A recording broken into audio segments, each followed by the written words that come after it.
사무엘상 16장 12절부터 13절까지의 말씀을 우리 다 같이 봉독하시겠습니다. 이에 사람을 보내어 그를 데려오매 그의 빛이 붉고 눈이 빼어나고 얼굴이 아름답더라. 야훼께서 이르시되 이가 그니 일어나 기름을 부으라 하시는지라. 사무엘이 기름 뿔병을 가져다가 그의 형제 중에서 그에게 부었더니 이날 이후로 다윗이 야훼의 영에게 크게 감동되니라. 사무엘이 떠나서 라마로 가니라. 아멘.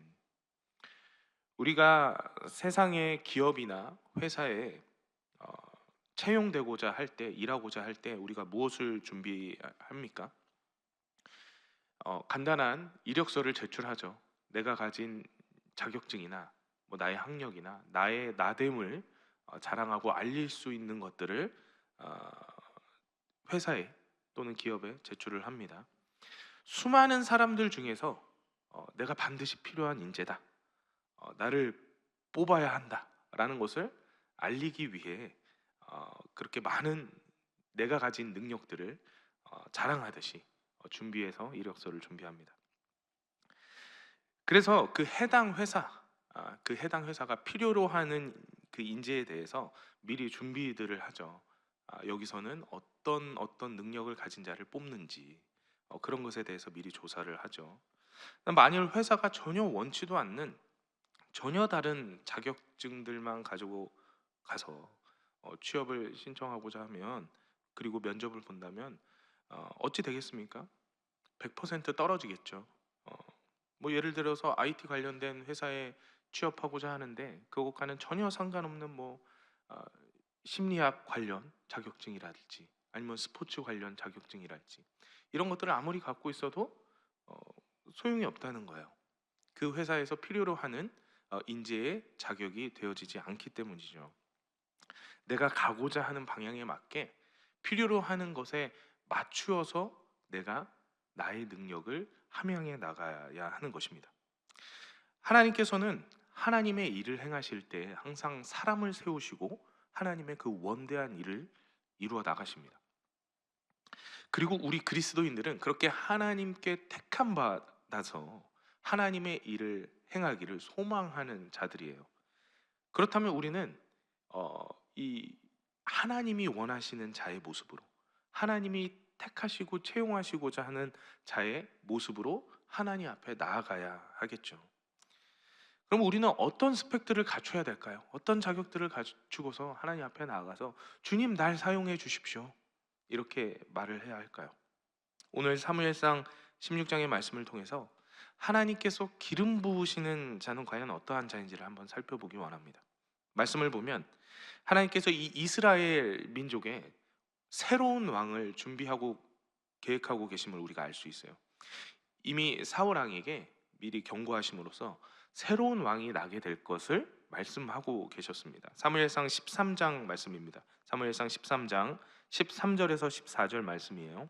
사무엘이 사울에게 이르되 왕이 망령되이 행하였도다. 왕의 하나님 야훼께서 왕에게 내리신 명령을 지키지 아니하였도다. 그리하였더라면 야훼께서 이스라엘 위에 왕의 나라를 영원히 세우셨을 것이거늘 지금은 왕의 나라가 길지 못할 것이라. 야훼께서 왕에게 명령하신 바를 왕이 지키지 아니하였으므로 야훼께서 그의 마음에 맞는 사람을 구하여 야훼께서 그의 백성의 지도자로 삼으셨느니라 하고, 사무엘상 15장 26절 말씀도 보겠습니다. 사무엘이 사울에게 이르되 나는 왕과 함께 돌아가지 아니하리니 이는 왕이 야훼의 말씀을 버렸으므로 야훼께서 왕을 버려 이스라엘 왕이 되지 못하게 하셨음이니이다 하고. 자, 이제 사울 왕은 인간들에게 있어서 왕으로서의 자격이 충분한 자였어요. 왕으로서 백성들을 이끌고 나가서 싸우기도 하고 많은 민족들 앞에서 우리 민족을 온전히 드러낼 수 있는 그런 합당한 왕이었었죠. 그러나 사람들이 주목할 수 있는, 사람들이 합당하다 여겨지는 왕의 모습일지 몰라도 하나님의 합당한 도구는 아니었다는 것입니다. 원래는 사울 왕이 하나님이 원하시는 자로서의 스펙이 충분한 자였지만 이제는 더 이상 하나님이 원하시는 자격과 조건을 갖추지 못한 자였다는 것을 우리가 알 수가 있죠. 그래서 하나님께서는 이 사무엘 선지자를 통해서 장차 왕이 될 새로운 왕을 찾아가 기름을 부으라고 이야기를 하고 계십니다. 사무엘상 16장 1절 말씀인데요. 야훼께서 사무엘에게 이르시되 내가 이미 사울을 버려 이스라엘 왕이 되지 못하게 하였거늘 내가 그를 위하여 언제까지 슬퍼하겠느냐. 너는 뿔에 기름을 채워 가지고 가라. 내가 너를 베들레헴 사람 이새에게로 보내리니 이는 내가 그의 아들 중에서 한 왕을 보았느니라 하시느니라. 여러분, 기름을 붓는다는 것은 무엇을 의미하나요? 성경에서 기름을 붓는다는 것은 하나님의 영이 임하여지는 것을 의미합니다. 새로운 왕이나 제사장으로서 하나님의 백성들을 온전히 하나님의 뜻대로 하나님이 원하시는 모습대로 이끌어 나가는 자들에게 하나님이 특별히 하나님의 사람들을 보내어서 기름을 부으셨어요. 그 하나님의 능력과 권세를 힘입게 하시고자 함이었죠. 그러나 하나님께 그 기름을 부음 받은 자들, 하나님의 영으로 충만하여지게 된 자들은 반드시 깨달아야 했습니다. 무엇을요? 하나님의 영으로 충만하게 된 이유와 목적을, 하나님이 택하여 기름 부음 받은 그 합당한 이유와 목적을 깨달아야 했어요. 예수님도 공생의 사역을 시작하면서 이 기름 부음을 받으셨습니다. 누가복음 4장 18절 19절 말씀인데요. 주의 성령이 내게 임하셨으니 이는 가난한 자에게 복음을 전하게 하시려고 내게 기름을 부으시고 나를 보내사 포로된 자에게 자유를, 눈먼 자에게 다시 보게 함을 전파하며 눌린 자를 자유롭게 하고 주의 은혜의 해를 전파하게 하려 하심이라 하였더라. 예수님께서 이사야의 이 예언자적 메시아의 말씀을 근거하여 설명하고 계신 장면이에요. 예수님께서 주의 성령을 받고 기름 부음을 받았다라고 말씀하고 있는데 그 이유와 목적에 대해서도 이야기를 하고 있죠. 기름 부음 받게 된 이유가 무엇인지, 포로된 자에게 자유를 주기 위해서, 눈먼 자에게 다시 보게 함을, 눌린 자에게 자유를, 그리고 주의 은혜의 해를 선포하기 위해 그 기름 부음을 받았다라고 이야기하고 계십니다. 하나님의 영으로 충만하여진 그 기름 부음 받게 된 이유와 목적이 분명히 있었다라는 거예요. 여러분, 사도행전 2장 4절 말씀 보십시오. 그들이 다 성령의 충만함을 받고 성령이 말하게 하심을 따라 다른 언어들로 말하기를 시작하니라. 자, 예수님의 약속한 성령을 기다리며 간절히 기도하던 제자들, 그리고 모인 이들이 하나님의 영으로 충만하여져서 그 기름 부음을 받아서 서로 다른 언어를, 방언을 말하게 되었다라고 기록하고 있습니다. 그런데 이들이 성령을 받고 무엇을 행하게 되었습니까? 무엇을 행하게 되었는지를 우리가 보면, 그들이 어떠한 말을 했는지를 보면 그들이 성령으로 충만하여진 이유를, 그 목적을 알 수 있겠죠. 사도행전 2장 10절에서 11절 말씀입니다. 부르기아와 밤빌리와 애굽과 및 구레네에 가까운 리비아 여러 지방에 사는 사람들과 로마로부터 온 나그네 곧 유대인과 유대교에 들어온 사람들과 그레데인과 아라비아인들이라 우리가 다 우리의 각 언어로 하나님의 큰 일을 말함을 듣는도다 하고, 하나님께서 이 제자들에게, 모인 이들에게 성령을 주신 이유가 뭐라고 기록되어 있습니까? 각기 서로 다른 언어로 방언을 말하게 하신 이유와 목적이 무엇이라고 말하고 있습니까? 하나님의 큰 일을 말하게 하시기 위해서. 그들이 서로 다른 방언을 말하게 되었지만 동일한 이야기를 하고 있었던 거예요. 바로 하나님의 일, 하나님의 나라, 하나님의 뜻을 전파하는 것이었습니다. 하나님께서 기름 부으신 자, 이 성령을 받게 된 자는 공통적으로 하나님의 일을 하기 위해 사용되어진다는 것을 우리가 분명히 목격할 수 있는 거예요. 여러분, 우리들도 마찬가지입니다. 우리가 성령을 받고 능력 있는 삶을 살게 되어진 것, 그 이유와 목적은 무엇이냐? 바로 내 개인, 나 혼자 잘 먹고 잘 살기 위한 것이 아닙니다. 바로 하나님의 합당한 일, 하나님이 꿈꾸고 계획하신 그 원대한 일에 도구되어 사용되기 원하기 때문입니다. 하나님께서 우리에게 성령을 주신 이유가 바로 그거라는 거예요. 하나님께서 택하셔서 하나님의 일에 도구로 사용하기 위해서. 우리는 그 성령의 임재로 말미암아 하나님의 일을 꿈꾸는 자로, 더 이상 세상의 나의 것에 주목하는 것이 아니라 하나님의 도구되어 하나님의 일을 이루는 것에 주목하여 나아갈 수 있는 자들이 되어져야 한다는 것입니다. 그렇다면 하나님께서는 어떠한 자를 택하셔서 그 하나님의 영을 부어주셨는가, 기름을 부어주셨는가 살펴보겠습니다. 이새의 집에 임했던 하나님의 택하심의 과정을 살펴보면요, 사무엘상 16장 6절에서 7절 말씀입니다. 그들이 오매 사무엘이 엘리압을 보고 마음에 이르기를 야훼의 기름 부으실 자가 과연 주님 앞에 있도다 하였더니 야훼께서 사무엘에게 이르시되 그의 용모와 키를 보지 말라. 내가 이미 그를 버렸노라. 내가 보는 것은 사람과 같지 아니하니 사람은 외모를 보거니와 나 야훼는 중심을 보느니라 하시니라. 이제 사무엘 선지자가 하나님의 명령을 받아서 기름 부어줄 자를 찾아 이새의 집에 이르게 되었습니다. 그리고 찾게 됐죠. 그때 이제 이새가 자신의 아들들을 이제 사무엘 선지자에게 보여줍니다. 먼저는 장자인 엘리압을 보여주었죠. 사무엘이 그 장자인 엘리압을 보는 순간 하나님께서 택하신 자가 여기 있구나라고 생각이 들 정도였어요. 그 정도로 한눈에 보기에 외모가 매우 빼어나고 출중한 자였던 것 같아요. 사람의 마음을 사로잡는, 그리고 신뢰감을 주는 그런 외모를 가졌던 존재인 것 같습니다. 하나님께서도 그를 거절하실 때 앞에서 읽었던 말씀 뭐라고 말씀하십니까? 외모를 보지 말라고 하시잖아요. 그러한 것을 보면 이 엘리압이라는 존재가 꽤나 정말 외모가 좀 출중했던 자였던 것 같아요. 사람들이 한눈에 보기에도 정말 훌륭한 외모를 가진 자였구나라고 여겨지는 존재였던 것 같습니다. 이 엘리압의 외모 외에 다른 점에 대해서는 성경 어디에도 기록되어 있지 않아요. 그의 성품과 신앙의 삶이 어떠했는지, 그가 평상시에 어떠한 삶을 살았는지에 대한 기록이 전혀 기록되어 있지 않습니다. 그래서 우리가 알 수 없죠. 그러나 하나님께서 그를 거절하시면서 그의 외모와 달리 중심을 보시고 그를 거절했던 것을 살펴보면, 그가 외모와는 달리, 보여지는 외모와는 달리 내면은 하나님의 합한 자가 아니었다라는 사실을 우리가 알 수가 있죠. 그런데 물론 엘리압이 이 하나님이 택하신 기름 부음 받을 자가 아니었다 할지라도 말씀을 보면 하나님께서 엘리압을 거절하실 때 뭐라고 표현하시냐면 그를 버렸다라고 표현하고 있거든요. 그를 버렸다라고 표현하고 있어요. 아니, 엘리압이 어떠한 삶을 살았는지 우리가 알 수는 없지만 그렇게 하나님께 죄를 지었던 것일까?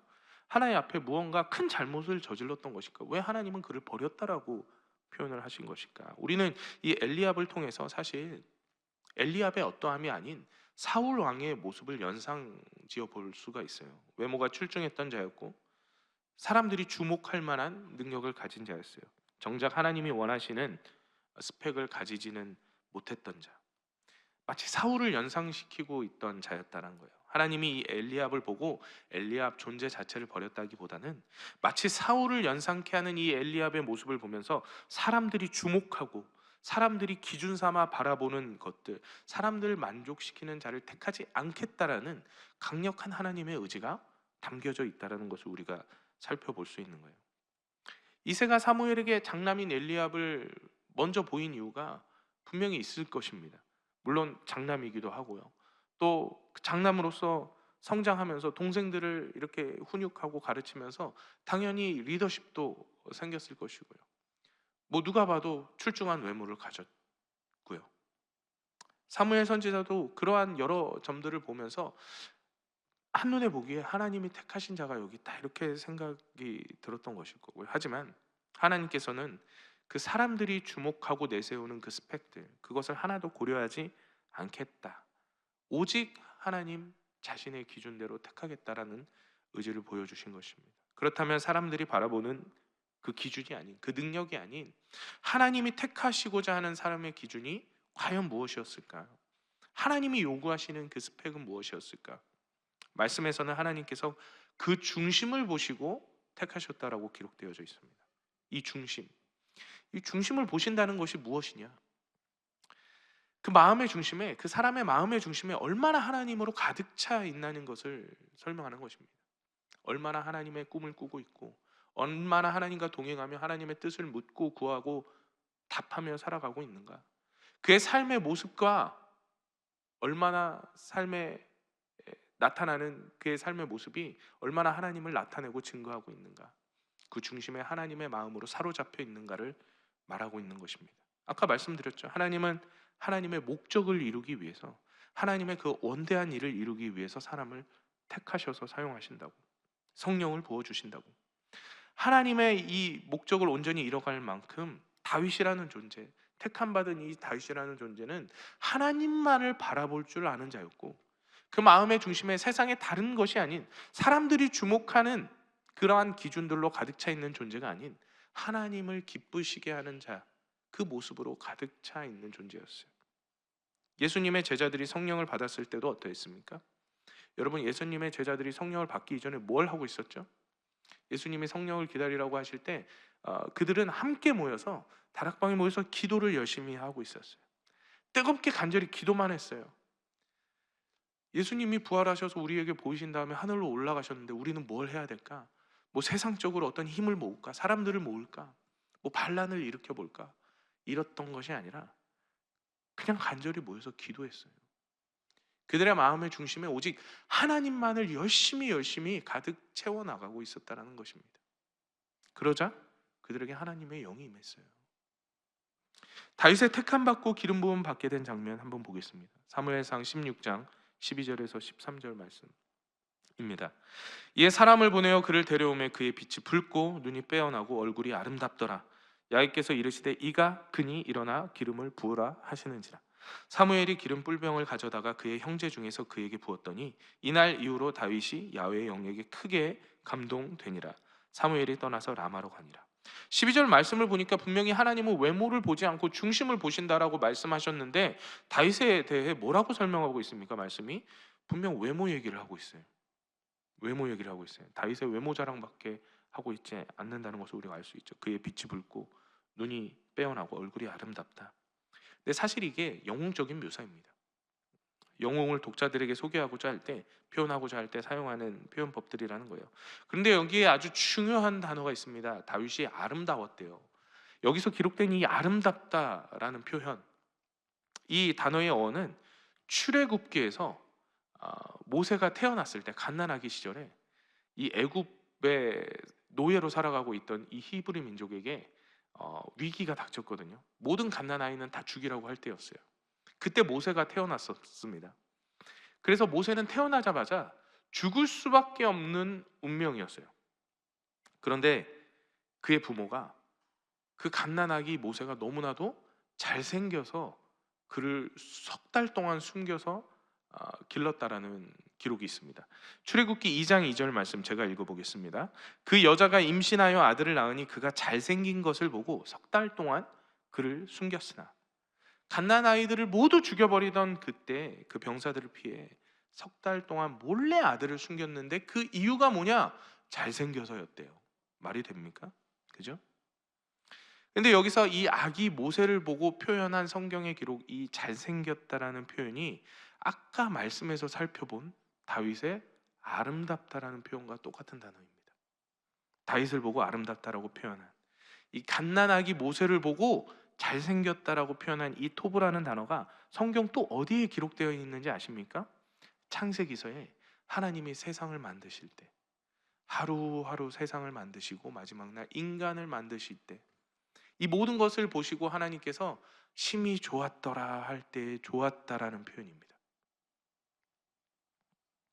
하나님이 직접 창조하신 그 세상을 보시고 형상대로, 자신의 형상대로 지은 그 인간의 모습을 보시고 너무 좋다, 이 만족하는 감정이 담긴 표현의 단어가 바로 이 좋았다라는 표현, 갓난아기 모세를 보고 잘생겼다라고 표현한 표현, 이 다윗을 보고 아름답다라고 표현한 표현의 단어예요.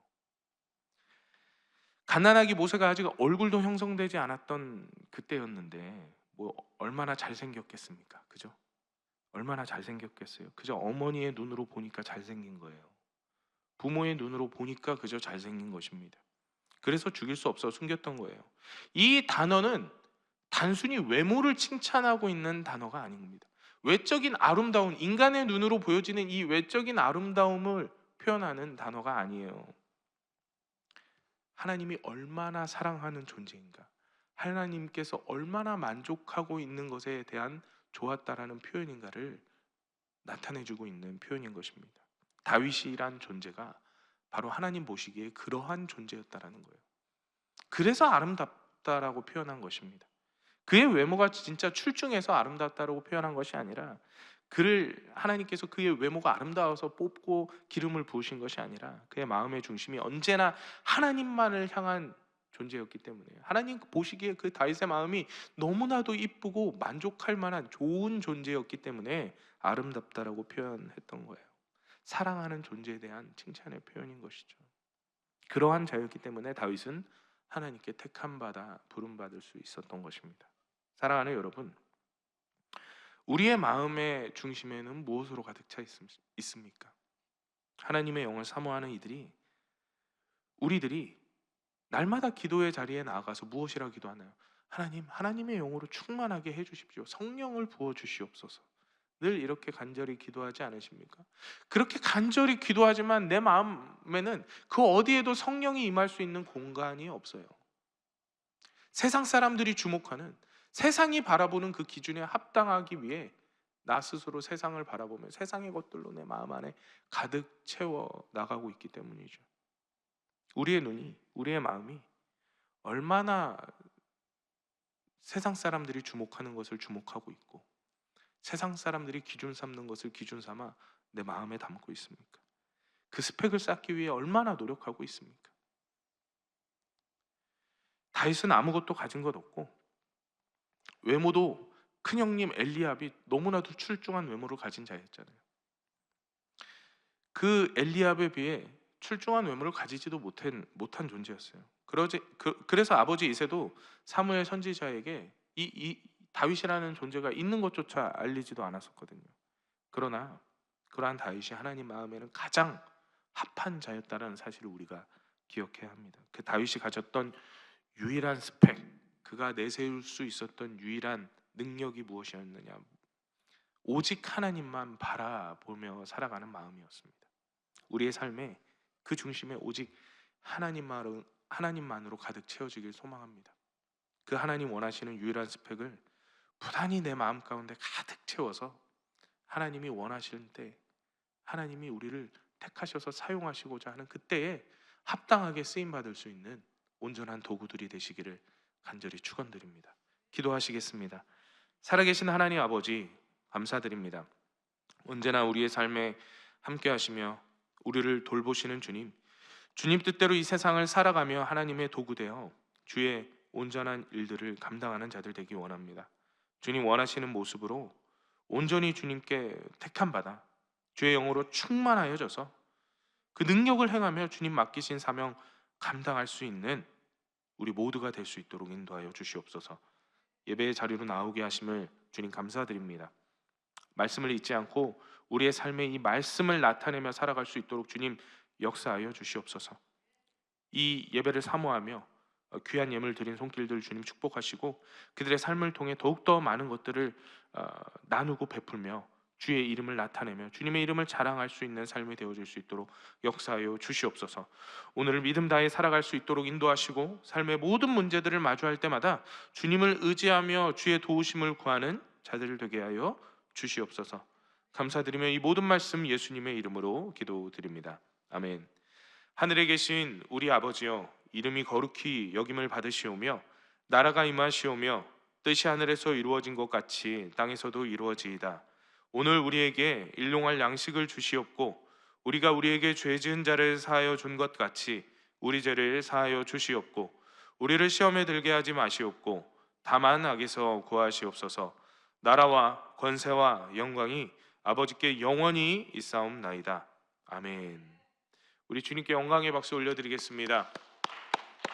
할렐루야. 우리 이제 함께 기도하는 시간입니다. 나라와 민족을 위해서 기도해 주시고 우리 여의도 순복음교회와 이용훈 대표총회장님을 위해서 여의도 순복음 분당교회 부흥과 발전을 위해서 그리고 우리 황선욱 담임 목사님의 건강과 목회 사역을 위해서 기도해 주시기 바랍니다. 교회의 재직과 주의 종들 그리고 파송된 선교사님들을 위해서 기도해 주시고 우리 교회 입구 계단 에스컬레이터 설치 공사가 안전하게 진행되어질 수 있도록 기도해 주시기 바랍니다. 그리고 대만에 임미선 선교사님이 계시는 이 화련 지역에 일어난 지진 피해 복구를 위해서 그리고 계속 발생하고 있는 이 여진들이 멈춰질 수 있도록 우리 같이 중보해 주시면 감사하겠습니다. 우리 말씀을 기억하시면서 오늘 하루도 성령 충만하여 하나님의 도구 되어 주님의 영으로 충만한 삶을 살아갈 수 있도록 우리 말씀을 기억하시면서 주여 삼창하시고 간절히 기도하도록 하겠습니다. 주여, 주여, 주여.